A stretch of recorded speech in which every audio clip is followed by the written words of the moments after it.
Alright, all, this is the Automotor channel, and it's another day and another shitbox. Have you ever received a check engine light and gone into your engine bay and checked that your engine is still there? Yep, that's an engine. Well, you need to buy one of these. There are much better ones available, but at the very bare minimum, buy one of these.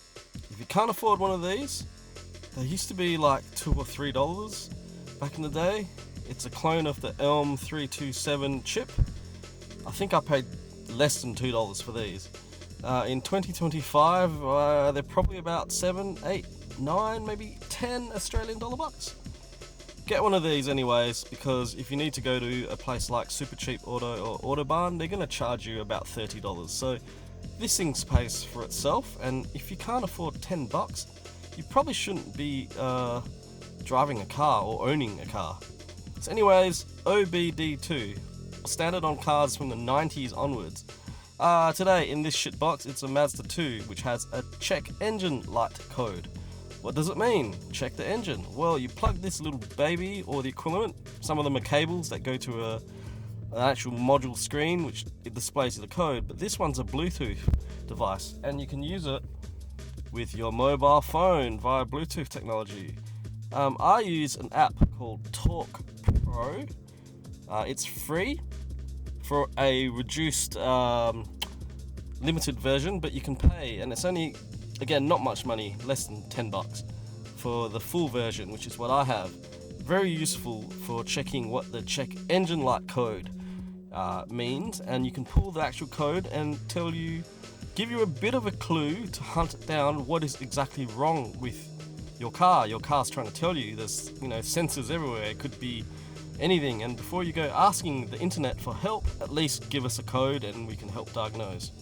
So this tool also helps you clear check engine codes, but you shouldn't be confused or think that clearing a code fixes the actual problem.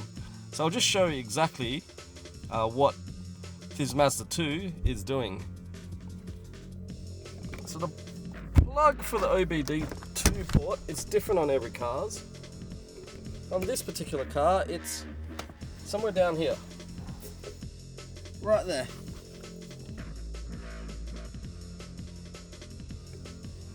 Alright, once the OBD2 is in, start the engine and see what the code says.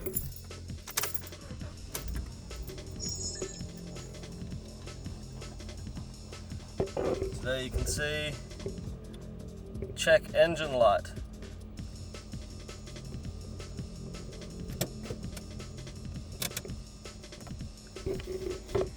Check engine light. What does that mean? Well, you go into your OBD2 app, which is now going to sync via Bluetooth. Alright, we're connected and we have real-time information.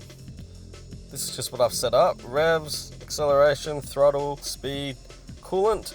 Coolant's actually a really cool feature to have, especially if you've got a car without a temperature gauge like this Mazda 2 shitbox, and even modern Mazdas. You've got AFR, you can even see the revs. Real time, you can see that. Vacuum. It's even boost gauges, but this car's got no boost. It's telling me some information about emissions, misfires, blah blah blah, all okay.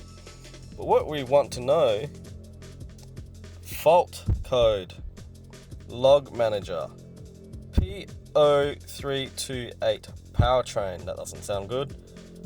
Current fault, knock sensor, 1 circuit, high input, bank 1 or single sensor. So high input is a voltage thing, and sensors work off voltages from 0 volts to, could be 5 volts, could be whatever. But now I have the information to know where to dig as to what is causing the check engine light in this Mazda 2.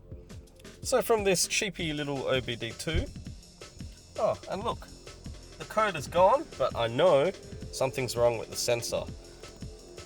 That actually went away on its own while I was looking at my phone, but that is logged on here, so I can now investigate. I'll take a screenshot of this.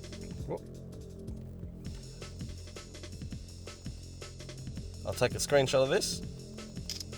And now I can go troubleshoot this shitbox.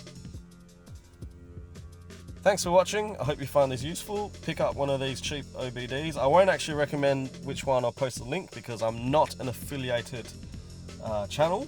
There are plenty more. You can spend a bit more and you can get one that you don't have to pair with a phone and piss fart around with Bluetooth connection. Depends how much you want to spend, but there's one for every budget. As I said, if you can't afford the $10 to just get this, you're gonna, it will pay for itself, trust me. But you shouldn't be owning a car if you can't afford $10 to get a tool reader. Anyway, subscribe if you want to, don't really care, and like and all that stuff, YouTube, algorithm, blah. Hope this was of some use to some people, and I'll catch you around in the next video.